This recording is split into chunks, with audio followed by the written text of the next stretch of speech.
Dear students, welcome to this virtual lecture of 319 in the winter semester. This is week 7. This is going to be about different forms of chronic inflammation, especially granulomatous inflammation. Just the usual disclaimer, these are the lecture slides. You can find an additional lecture about the examination slides elsewhere. So let's start with chronic cholecystitis. This condition is usually caused by cholecystitis or the presence of concrements of gallstones within the gallbladder. So please remember, there are three types of gallstones. There's the cholesterol stone, the pigmented stone, and the mixed stone. Each of them have different pathogenesis that you should know about. But now I will talk about the histological changes of chronic cholecystitis, so read about the theory on your own, please. So chronic cholecystitis, it's chronic inflammation, so what you immediately see are a lot of lymphocytes. You see it's all quite blue, purple blue. These are all lymphocytes and plasma cells. Here we see a nice lymphoid aggregate with a germinal center. This means that this is quite an active chronic inflammation. So this is chronic, but we also see that there's an active component, and this active component is quite obvious here because we see neutrophils here stepping into the epithelium, into the biliary epithelium. So this is both acute and chronic at the same time. And another sign of chronicity is the formation of a lot of fibrotic tissue. Usually chronic gallbladders affected by chronic cholecystitis tend to be quite shrunken. They can be shrunken and they can be filled with gallstones. In chronic cholecystitis, especially very long-standing one with extensive fibrosis and calcification, the so-called porcelain gallbladder, there is a certain risk for developing carcinoma of the gallbladder. This is seen in elderly women especially. Carcinoma of the gallbladder is a very deadly disease, so you're always very careful when checking people with sonography. When you're performing abdominal sonography, you always have a look at the gallbladder to look for gallstones and to look for suspect changes in the wall of the gallbladder. So be mindful of this. It's a rare tumor, rare malignancy, but it can happen. So you have many people with gallstones and chronic cholecystitis, but very few people with this very ugly carcinoma, but you still need to be vigilant. Let's move to the next one, and that is granulation tissue. So now I can explain to you the concept of granulation tissue. This term has been floated around already in a few slides. So interpreted this way, fibrin is the super glue of the body. So fibrin is used to plug up gaps, plug up ulcers so that no bleeding happens, plug in walls of blood vessels. But fibrin cannot exist within the body because the fibrin within this fibrin thrombus, if it's within the wall, within the lumen of the blood vessel, or within this fibrinous exudate, like bacteria can breed, bacteria can multiply, so the organism regards fibrin only as a stopgap measure. Fibrin within a few days starts to change. What happens is that different stem cells come into the area of this fibrin accumulation, let's say in a wound. So you have a wound that has happened. The fibrin has patched up the wound so that it doesn't bleed anymore. Now different inflammatory cells start entering the fibrin mesh. The most important of them are macrophages. And also you get mesenchymal stem cells. So here a big change happens. You get the stem cells, you get the macrophages which eat up the debris. they eat up the fibrin which is falling apart, and the stem cells, they turn into capillaries and they turn into fibroblasts. So the basic components of granulation tissue are capillaries and fibroblasts. So now I will show you a chronic wound in which we see plenty of granulation tissue. So this is an ulcus of the lower leg. It usually happens due to chronic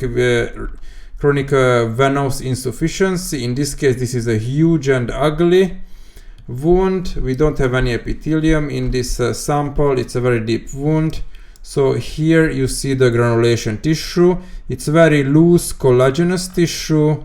It contains fibroblasts, all these elements. These are all reactive fibroblasts. These are all very active in terms of proteosynthesis. This is why they have this basophilic cytoplasm. And also you see a lot of small blood vessels of capillary size. So this is all non-specific granulation tissue.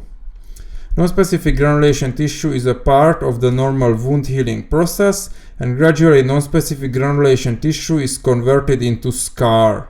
So the end stage of granulation tissue is scar tissue. So you see this cascade starting from fibrin, turning into non-specific granulation tissue and then into scar tissue in the so-called process of reparation. So the tissues which have been damaged, like the myocardium, they get repaired. So the new tissue that you get is scar tissue. You don't get back the original tissue. You don't get back the cardiomyocytes. You get back just scar tissue, which is functionally lesser and also structurally lesser than the normal tissue. So you can expect some chronic complications down the line that we usually talk about. So here in this chronic wound, there's a lot of granulation tissue. This is basically hyperplastic granulation tissue.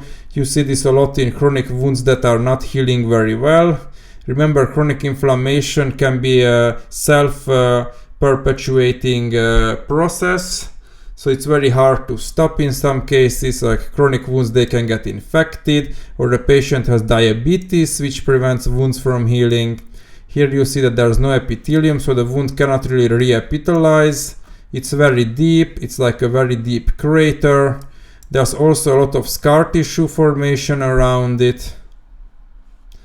So granulation tissue gradually turns into scar. This is all scar tissue, and among it interspat there's still leftover granulation tissue. Here you see the capillaries and the fibroblasts. So this is a chronic wound. It's a self-perpetuating process. Here we see some foreign body type giant cells. So the wound probably got dirty, even infected at some point, and it's not healing. So this is why it was probably resected by surgery, because if you have a chronic venous insufficiency of the lower leg, then there's not enough blood flow, there's not enough nutrient flow, so it will not heal properly. The wound will not heal properly, especially if the wound gets dirty. Here you see some foreign material within this foreign body type giant cell. So this wound was also dirty, so unfortunately didn't heal. This is why we have a lot of non-specific granulation tissue left over. If this wound could heal perfectly, then the surface would re-epithelize, new epithelium would develop here from the stem cells that you have somewhere.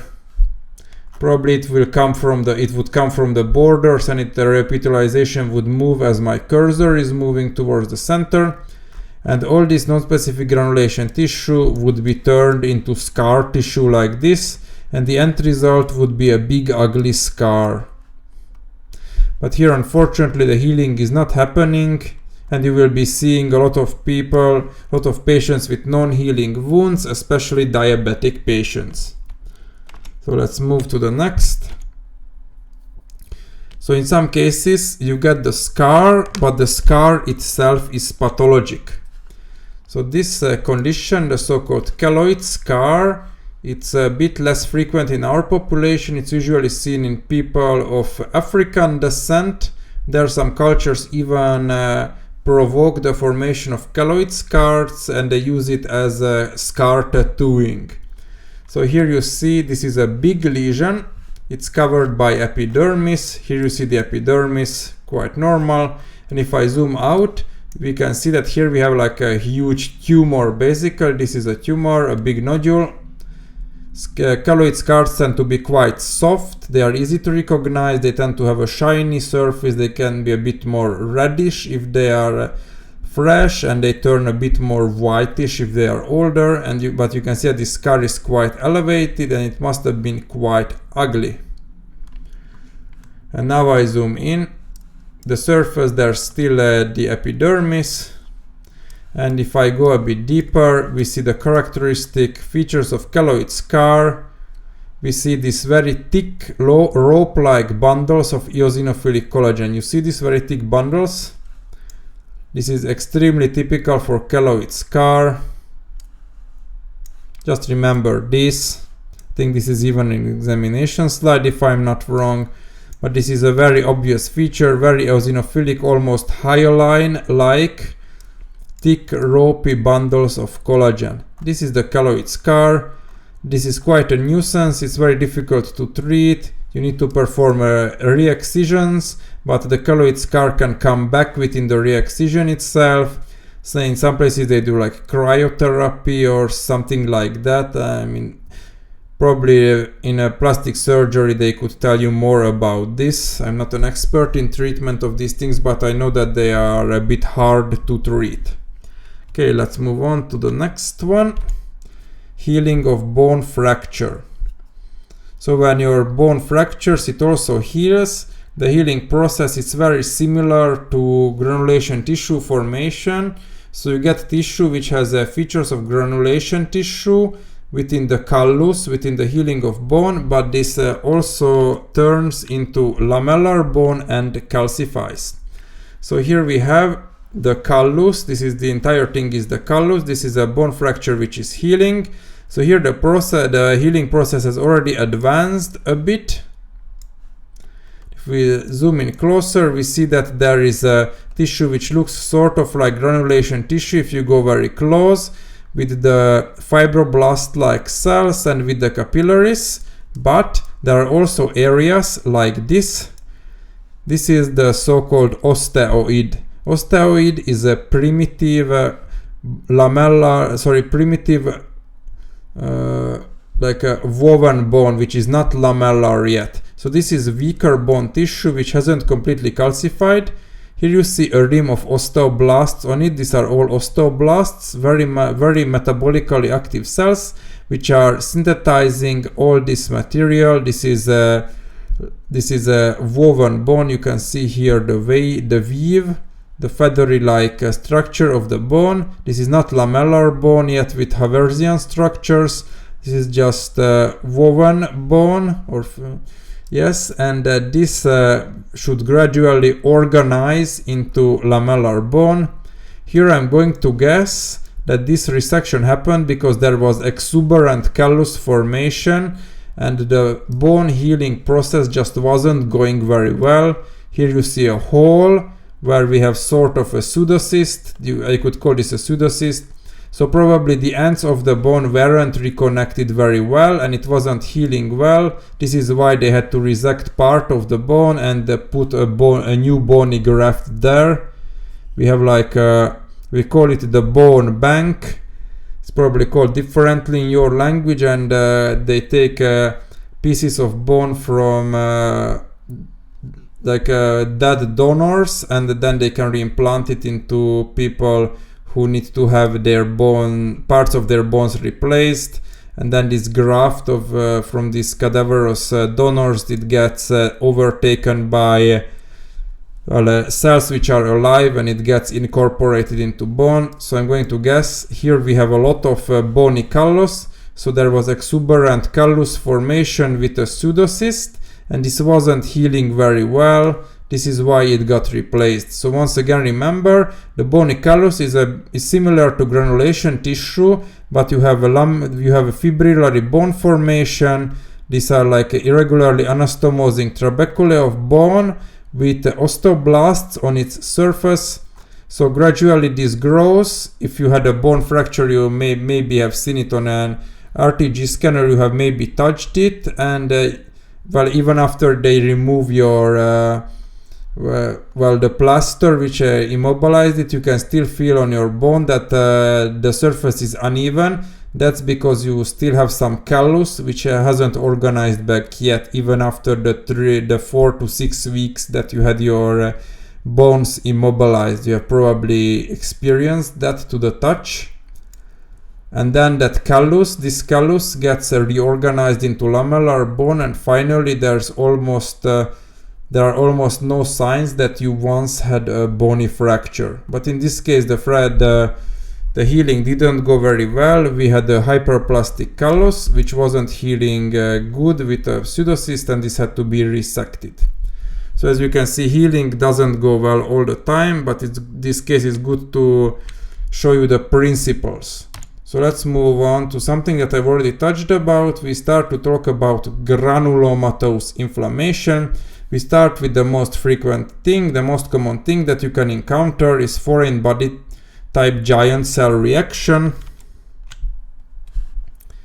This can be induced by like an accident, that you get some dust into a wound or some wood splinters. But in many cases, this can be caused by the surgeon himself, by the surgery itself. And here we see some remains of suture material. You see very nicely the bundles of this suture. It's usually made of some kind of plastic, and around it here we see multinucleated giant cells. These structures are recognized by the immune system as foreign, and the immune system declares to attack it. This is the same reaction that you see in tophaceous gout that I've already explained to you a few weeks back. So, foreign body type giant cell reaction, the multinucleated giant cells are trying to eat up and destroy the suture material. Naturally, they are going to fail. But you can also see that there's quite significant chronic inflammatory reaction going on around this. So the body is attacking it. This is a well-formed granuloma around it. Here you see some more scar formation. So this person had some kind of resection. Maybe this person had a tumor here which was excised beforehand, but now we have a wound which is not healing very well. Here you see like an erosion, almost an ulcer. Here you see areas of non-specific granulation tissue. Remember from the slide previously, loose collagen, inflammatory cells, and many capillaries. So this is non-specific granulation tissue on the edge of a defect which is like subacute to chronic. So this is a re-excision of a wound which is not healing, and here we see the foreign body type giant cell reaction around the suture material. Here once again, exuberant hyperplastic granulation tissue, and here if I zoom in, I also see multiple foreign body type giant cells. They are trying to eat up and attack something. Here I see some fragment of something in one of them. Here's another fragment here of something in one of them. So they are eating and attacking something. So this is foreign body type giant cell reaction. This is something that we encounter the most commonly. Here we see them in the depth. Look at it. It has something in its cytoplasm. Here it's eating something as well. This might be leftovers from sutures, or who knows, maybe from some kind of I don't know, some surgical material. Here they have it as well in their cytoplasm. So this is a very nice textbook example of foreign body type giant cell reaction. So let's move on to other granulomatous processes, and the most important of them is tuberculosis. I have already said a few words about it, I think in the second week. So now we are going to talk about different forms. I highly suggest you to go through the theoretical parts, since here I'm going to concentrate on the morphology. So let's start with miliary tuberculosis. This is probably the most feared form of tuberculosis. This happens if you have uncontrolled and uncontested hematogenous spread.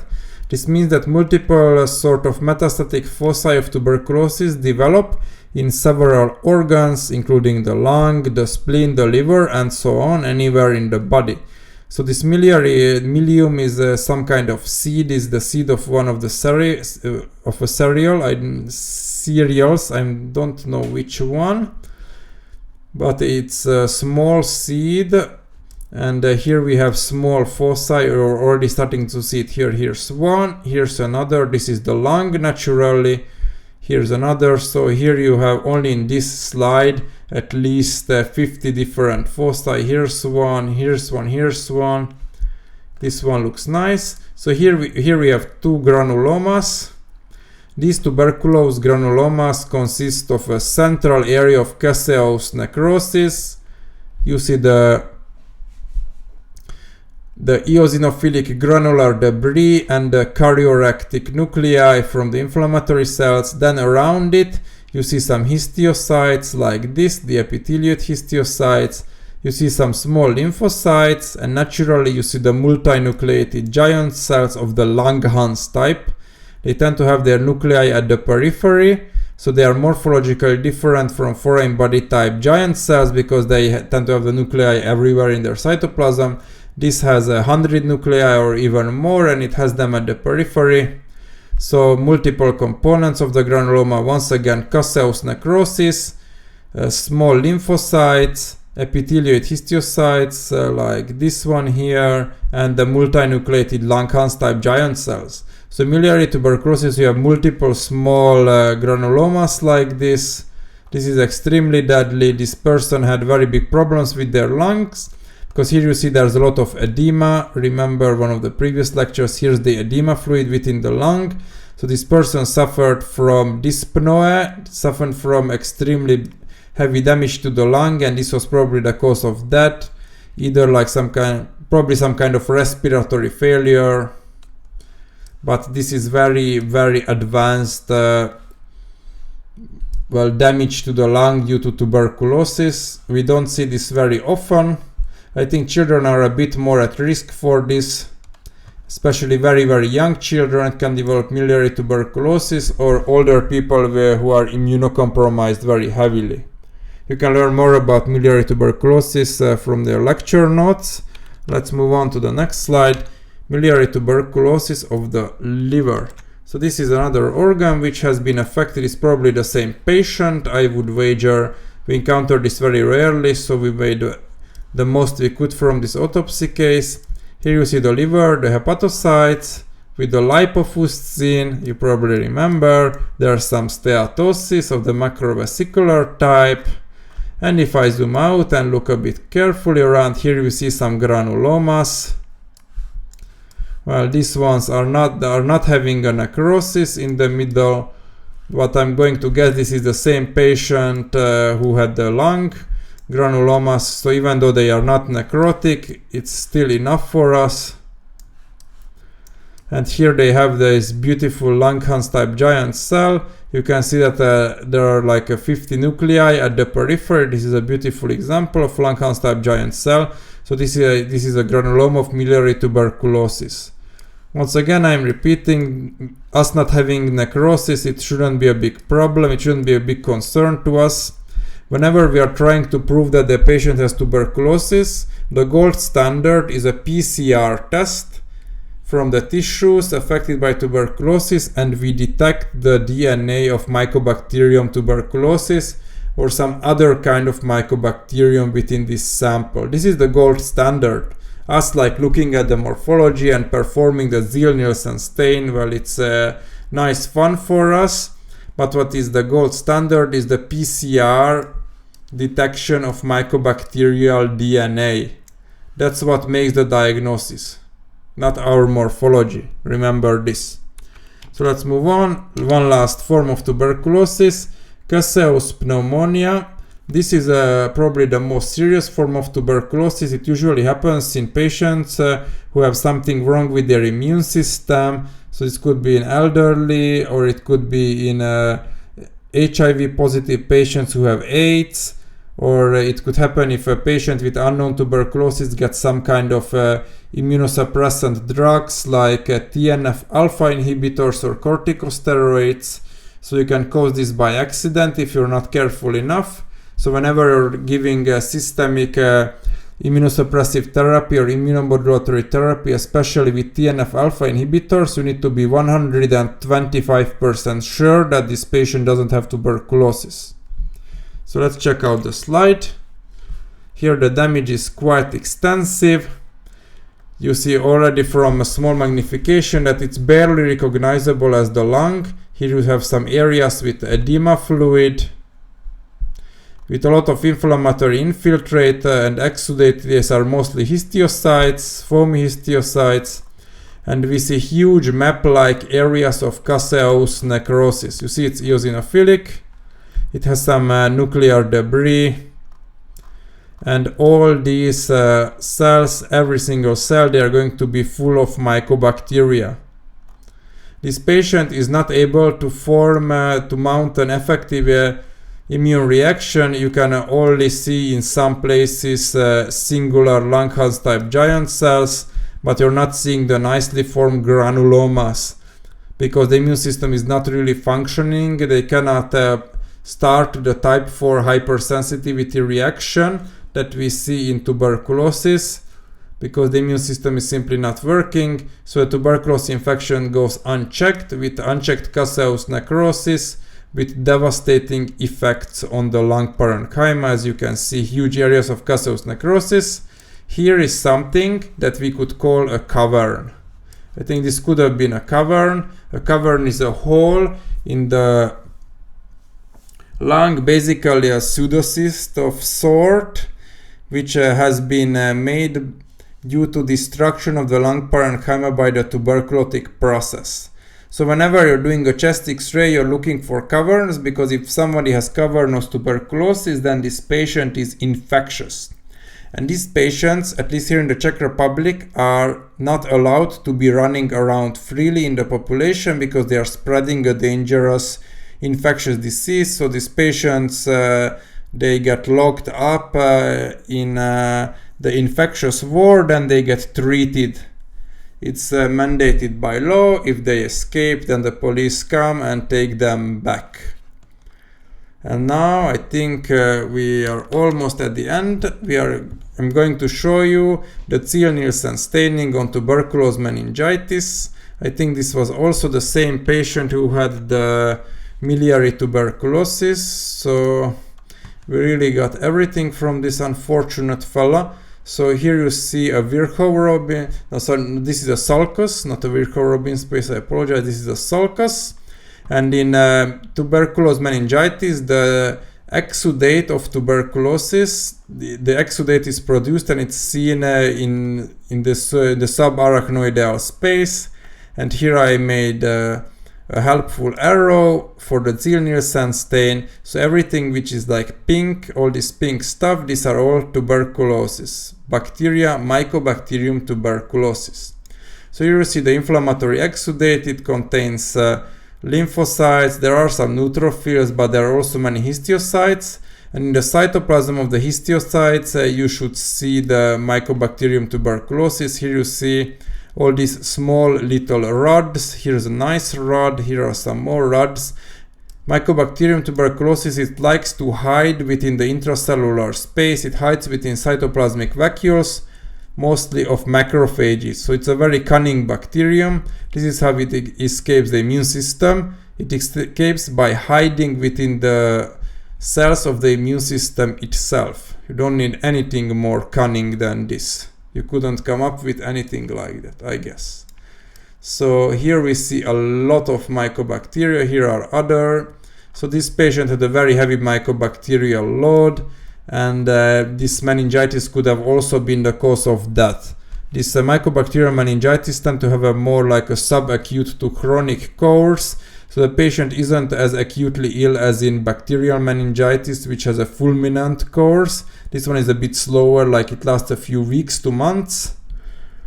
And it's a bit harder to diagnose. I think now comes the last slide, and that is sarcoidosis. This is a systemic granulomatous disease with unknown etiology.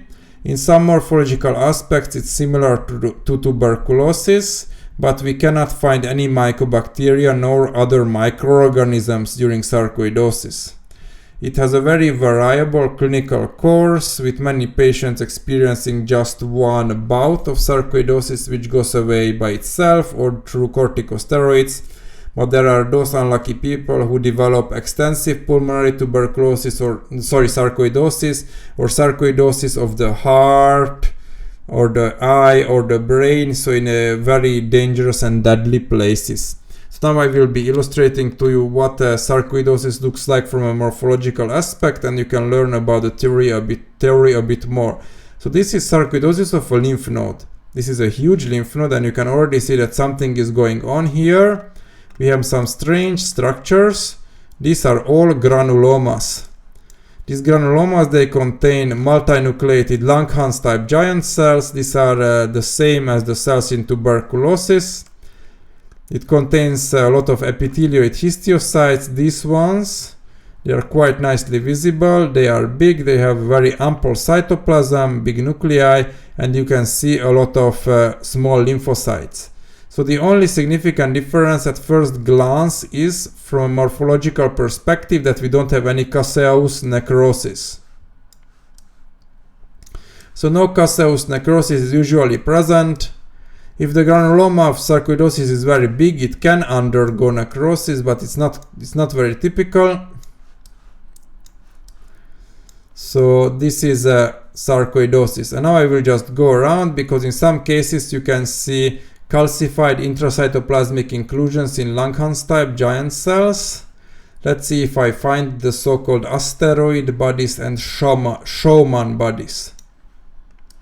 This is a nice plus. They are not diagnostic. I will just make one attempt to find them. I'm looking at the cytoplasm of Langhans type giant cells. Maybe this could have been like a very big Schaumann body. And let me just try to find asteroid. Here's a... Yeah, these two. These are asteroid bodies here. And this is a big Schaumann body. Here's another asteroid body, I think. Let me see if there's a better one, maybe somewhere. I recall it being one somewhere.